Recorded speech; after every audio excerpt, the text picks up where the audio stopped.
एक समय की बात है, एक राज्य में राजा राज करता था। उसकी केवल एक आंख थी और एक पैर था।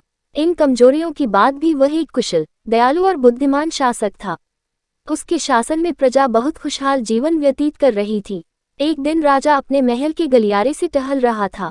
सहसा उसकी दृष्टि गलियारे की दीवार पर लगे चित्रों पर पड़ी। वे चित्र उसके पूर्वज के थे। उन चित्रों को देख राजा के मन में विचार आया कि भविष्य में जब उसके उत्तराधिकारी महल के उस गलियारे से टहलेंगे तो उन चित्रों को देख अपने पूर्वजों का स्मरण करेंगे। राजा का चित्र अब तक उस दीवार पर नहीं लगा था। अपनी शारीरिक अक्षमताओं के कारण वह नहीं जानता था कि उसका चित्र कैसा दिखेगा, लेकिन उस दिन उसने सोचा कि उसे भी अपना चित्र उस दीवार पर लगवाना चाहिए। अगले दिन उसने अपने राज्य के श्रेष्ठ चित्रकारों को दरबार में आमंत्रित किया। दरबार में उसने घोषणा की कि वह महल में लगवाने के लिए अपना सुंदर चित्र बनवाना चाहता है। जो उसका सुंदर चित्र बना सकता है वह चित्रकार आगे आए। चित्र जैसा बनेगा वैसा ही उस चित्रकार को इनाम दिया जाएगा। दरबार में उपस्थित चित्रकार अपनी कला में निपुण थे, लेकिन राजा की घोषणा सुनने के बाद वे सोचने लगे कि राजा तो काना और लंगड़ा है, ऐसे में उसका सुंदर चित्र कैसे बन पाएगा।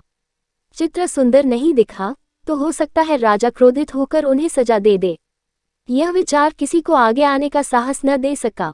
सब कोई न कोई बहाना बनाकर वहां से चले गए। वहां मात्र एक युवा चित्रकार खड़ा रहा। राजा ने उससे पूछा, क्या तुम मेरा चित्र बनाने को तैयार हो?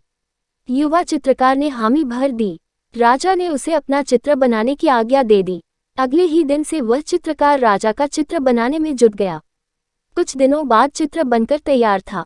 जब चित्र के अनावरण का दिन आया तो दरबार में दरबारी सहित वे सभी चित्रकार भी उपस्थित हुए जिन्होंने राजा का चित्र बनाने से इनकार कर दिया था।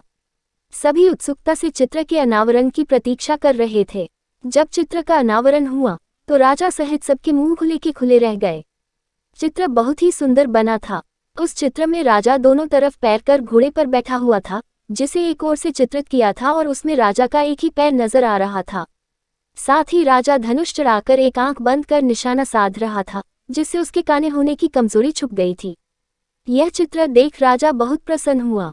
चित्रकार ने अपनी बुद्धिमत्ता से उसकी अक्षमताओं को छुपाकर एक बहुत सुंदर चित्र बनाया था। राजा ने उसे पुरस्कृत करने के साथ उसे अपने दरबार का मुख्य चित्रकार बना दिया।